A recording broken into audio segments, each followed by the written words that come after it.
think you all need to leave me in peace right now. Yum. Oh, so good. This one, my friends, is all about that spicy, tangy butter. What's in that butter? Oh, you will not believe the flavor. This is a very special one. It is my Crying Tiger buttered steak. So guys, Crying Tiger beef, you know Crying Tiger beef, well I know you do because it's one of my most popular recipes on my channel. You guys love it. This is a little twist that I do on that spicy Crying Tiger sauce at home, and I thought I'd share it with you guys because you love the original so much. So what we do here, the twist actually is just a big old piece of butter. We're gonna make a compound butter out of our Crying Tiger sauce. So we want a huge piece of butter into our little blender here. Okay, so now we want to go in with our original Crying Tiger sauce kind of ingredients, starting off with some tamarind. So tamarind concentrate or tamarind paste is something that you should be able to get in the Asian aisle of your supermarket, or just order it online. It's really kind of tangy and sour. So that goes in. And then of course you couldn't have a spicy Thai sauce without some fish sauce. And then we don't have the spicy yet, so we need the spicy, of course. Now, I'm using some Thai chili powder here. You guys are always asking me about my chili powder because it seems to look a lot different to chili powder you've got wherever you are in the world. So, look, what you're really looking for is a chili powder that has a bit of seed, a bit of the dried flakiness, and a little bit of, you know, sort of actual powder in it as well. If you can't get a hold of that, look, anything kind of spicy, dried and spicy, any kind of dried spicy chili you can get in your area is totally cool to use here. Or use less if you want it less spicy, obviously, which I don't. Now, I need some sugar here. Traditionally, you would use palm sugar, but I'm using brown sugar today because it's just what I happen to have in my pantry, and it's a really good substitute. So I'll put that in. And now we've got a few fresh ingredients. I want some finely sliced shallots and some coriander. And then finally, a good, few squeezes of lime juice here. Now, we just want to blend all of that up until it's kind of like chunky. Look, if you had your butter really soft, you could do this without the blender totally, just sort of mash it up with your fork. Totally cool, but I've got my little blender here, so let's give it a go. All right, now you might just need to help this along a little bit, so just kind of give this a bit of a mix. A bit more of a blend here.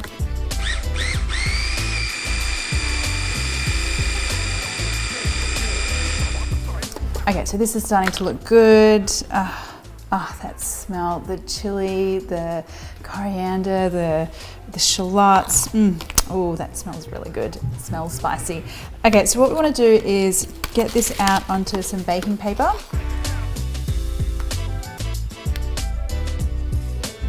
And then you just want to kind of spread this out a little, just into kind of like a log shape.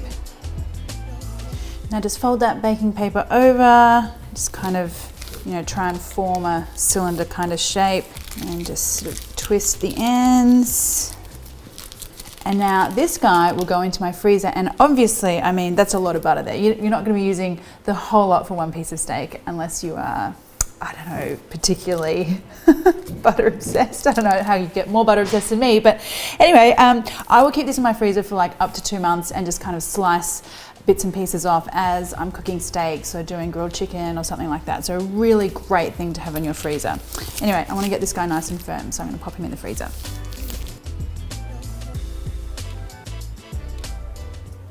All right, so now let's chit chat about our steak. You can use whatever steaks that you have at home for this one. That butter will go with anything. I happen to have a really giant T-bone steak here, really thick cut. Now this means that what I want to do here is sear my steak, but then probably get it into the oven just to make sure it cooks through, particularly around that kind of bone area.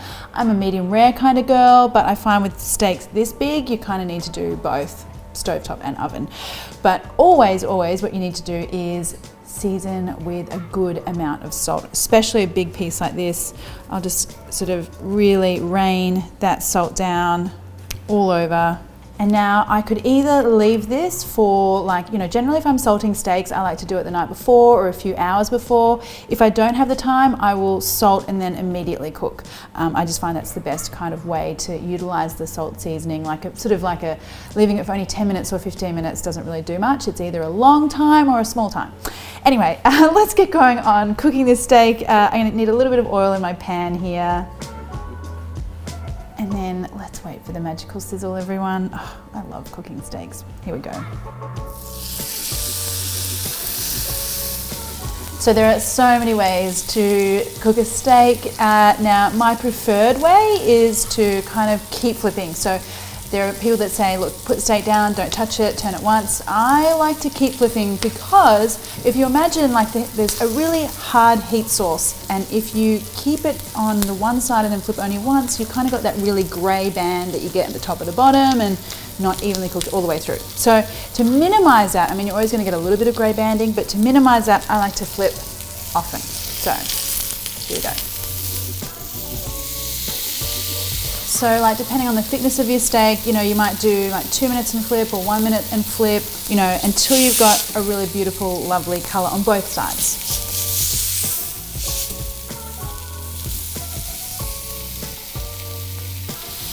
And now I've got a really beautiful color here, but I can tell just by pushing down on that steak that it's still pretty rare through the center there.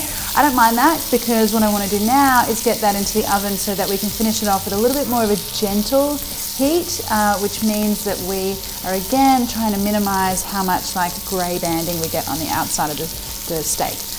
So then we go to the oven.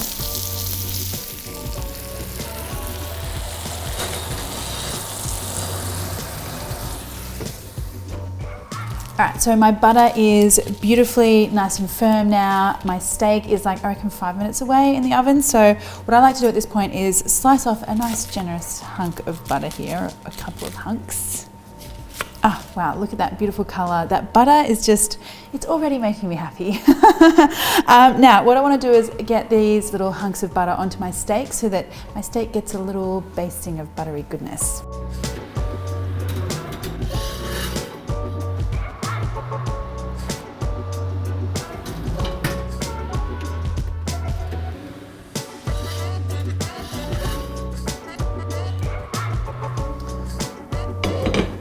Okay, so this is totally such a wow moment. Look, that butter is literally just melting before my eyes, and that beautiful perfumed flavor from the spicy sauce, and it's all just making me very happy. Now, have a look at all those little pools of butter that are happening, that little river of butter going down the side. So good.